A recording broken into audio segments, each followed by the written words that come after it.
اجلے کپڑوں میں سکندر ہو ضروری تو نہیں، میلے کپڑوں میں قلندر بھی تو ہو سکتا ہے۔ ارے جس بھکاری کو حقارت سے پکارا تو نے، اس کے کاسے میں سمندر بھی تو ہو سکتا ہے۔ کاسے میں ہی تو بلایا تھا نا سرکار غریب نواز نے، کاسے میں سارا آنا ساگر آ گیا تھا۔ تو یہ قلندروں کی زبان ہے، یہ قلندروں کے تیور ہیں۔ میں نے ابھی آپ کو شعر سنایا ہوگا شاید کسی تقریر میں، قلندروں کا مزاج ہی نہیں الگ ہوتا ہے۔ اب آپ شعر سن کے مچل جائیں گے انشاءاللہ۔ ہر دور میں کوشش تو بہت کی گئی، لیکن کوزے کے مقدر میں سمندر نہیں آیا۔ بولو محبت سے۔ اگر چوتھا مصرع پہنچے اور اچھا لگے تو تائید کرنا، اور سارے کے سارے مل کے سبحان اللہ بولنا۔ سنا رہا ہوں، محبت سے سنیے۔ ہر دور میں کوشش تو بہت کی گئی، لیکن کوزے کے مقدر میں سمندر نہیں آیا۔ ارے یہ دنیا کیا سمجھ پائے گی میرے مولا علی کو، دنیا کی سمجھ میں تو قلندر نہیں آیا۔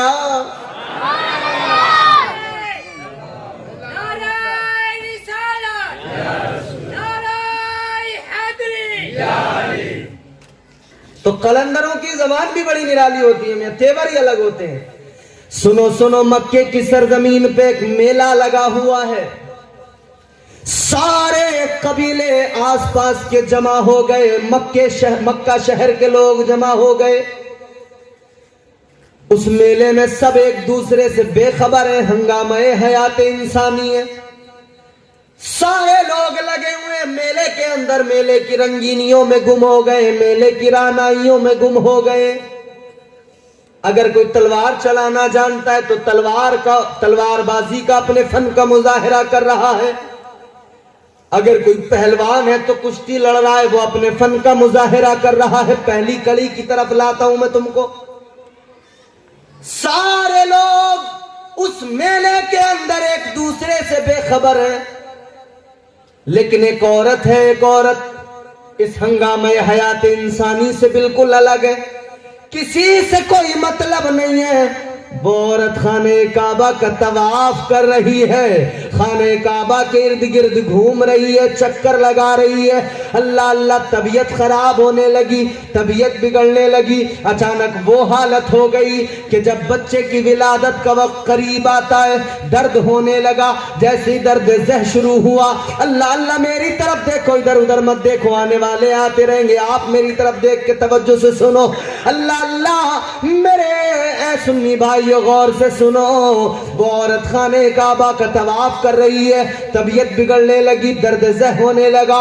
جیسے درد ہوا، اس عورت نے ہاتھوں کو اٹھا دیا، اللہ کی بارگاہ میں عرض کرنے لگی، اے میرے مولا، اے میرے پروردگار، سب لوگ میلے میں لگے ہیں، میں سب سے بے خبر تیری عبادت میں لگی ہوں۔ مولا میں تیرے گھر کا طواف کر رہی ہوں، یا اللہ میری طبیعت تو جانتا ہے، میری حالت تو جانتا ہے، تجھ میں کچھ چھپا ہوا نہیں ہے۔ اے میرے مولا مجھے رسوائی سے بچا لے، میری عزت کی حفاظت کر لے۔ کوئی مجھے دیکھنے والا بھی نہیں ہے اس وقت میں، کوئی میرے پاس آنے والا بھی نہیں ہے اس وقت میں اکیلی ہوں، تیرے گھر کے اندر ہوں۔ اے میرے مولا میری مدد فرما، میری عزت کی حفاظت فرما۔ اللہ کی قسم جیسے اس عورت نے دعا مانگی، اللہ کی بارگاہ میں دعا قبول ہو گئی۔ کیا دیکھا؟ اچانک کعبے کی دیوار بیچ میں سے شق ہو گئی۔ دیوار کعبہ یوں شق ہوئی، دیوار پھٹ گئی، عورت اندر چلی گئی۔ یہ اندر جانے والی عورت کوئی اور نہیں تھی، یہ مولا علی کی ماں فاطمہ بنت اسد تھی۔ اندر چلی گئی، ولادت ہو گئی بچے کی، پیدا ہونے والا بچہ مولا علی کعبے میں پیدا ہوئے، اللہ کے گھر میں پیدا ہوئے، لیکن علی نے آنکھوں کو نہیں کھولا۔ چاہتے تو آنکھیں کھول کے اللہ کے گھر کا دیدار کر لیتے، لیکن مولا علی نے آنکھوں کو نہیں کھولا۔ ماں نے دودھ پلانے کی کوشش کی، مولا علی نے منہ بھی نہیں کھولا۔ اور عام طور پہ ہمارے یہاں بچے پیدا ہوتے ہیں تو کیا ہوتا ہے؟ بچے روتے ہیں۔ بولو، روتے کہ نہیں روتے؟ جو بھی پیدا ہوتا ہے روتا ہے, نہیں روتا ہے تو تھپڑ مار کے رلایا جاتا ہے, پھر بھی نہیں روئے تو چمٹی کاٹ کے رلاتے ہیں, نوچ نوچ کے رلاتے نہیں. اور پھر بھی اگر بچہ نہیں روئے تو اماں رونے لگتی ہے, ابا رونے لگتا ہے, رشتہ دار رونے لگتے ہیں. اس لیے کہ بچہ نہیں رویا تو سمجھ لو خطرہ ہے, بچہ رویا تو سب ہنسنے لگے, ابا بھی ہنسا, اماں بھی ہنسی, بھائی بھی ہنسے, بہن بھی. لیکن سنو سنو, مولا علی پیدا ہوئے کعبے میں, نہ منہ کھولا نہ آنکھوں کو کھولا, روئے بھی نہیں. اچھا انسان کا آنا اور جانا کیسا ہے, غور کریں آپ. جب دنیا میں آتا یہ روتا ہے تو سب ہنستے ہیں, یعنی یہ اگر خاموش رہے تو سب رونے لگیں گے. دنیا میں آیا جیسے ہی رویا سب ہنسنے لگے, اور جب دنیا سے جاتا ہے یہ خاموش ہوتا ہے سارے رونے لگتے ہیں. اب ادھر مولا علی پیدا ہوئے کعبے کے اندر, نہ منہ کھولا نہ آنکھوں کو کھولا. خیر گھر لے آئے, سارے مکے میں خبر پھیل گئی جیسے جنگل میں آگ پھیل جاتی ہے. ابو طالب کے گھر میں بچہ پیدا ہوا ہے, بیٹا پیدا ہوا ہے ابو طالب کا, لیکن کمال کی بات یہ کعبے میں پیدا ہوا, اور اس سے بھی زیادہ کمال کی بات یہ کہ نہ آنکھوں کو کھولتا ہے نہ منہ کو کھولتا ہے. ابھی میرے نبی کی عمر کتنی, 30 سال ہے. جب علی پیدا ہوئے میرے مصطفیٰ کی عمر کتنی ہے, 30 سال, 30 ایئرس. 30 سال کی عمر میرے مصطفیٰ کی, 30 سالہ نوجوان, 30 سال کی عمر میرے آقا کے کانوں میں خبر آ گئی چچا کے یہاں بیٹا پیدا ہوا ہے. شوق ہوا چلو ہم بھی چل کے دیکھتے ہیں. سب جا رہے ہیں دیکھنے کے لیے, سب جا رہے ہیں چلو ہم بھی چل کے دیکھتے ہیں. اللہ اللہ میرے نبی اپنے گھر سے نکلے, پوری شان و شوکت کے ساتھ نکلے. کہاں, اپنے بھائی کو دیکھنے کے لیے, اپنے چچا کے گھر پہ جا رہے. 30 سال کی عمر میرے آقا کی, ابھی اعلان نبوت نہیں ہوا ہے, چل دیے اپنے چچا کے گھر کی طرف. جیسے اب توجہ کرنا جملوں پہ, اللہ اللہ.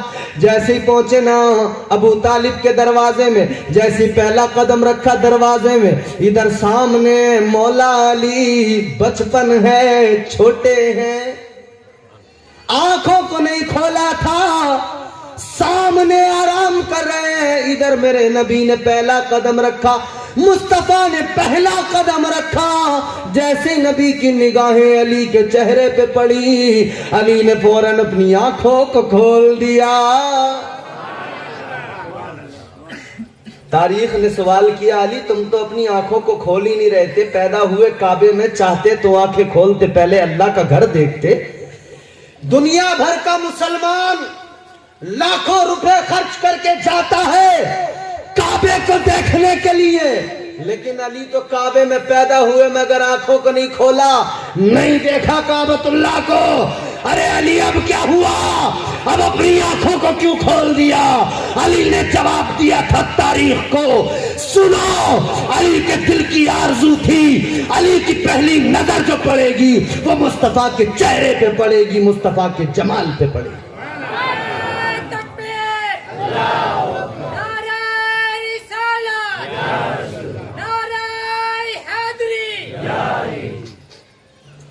نبی قریب گئے, جب بھائی کو دیکھا نا تو پیار آ گیا, محبت آ گئی.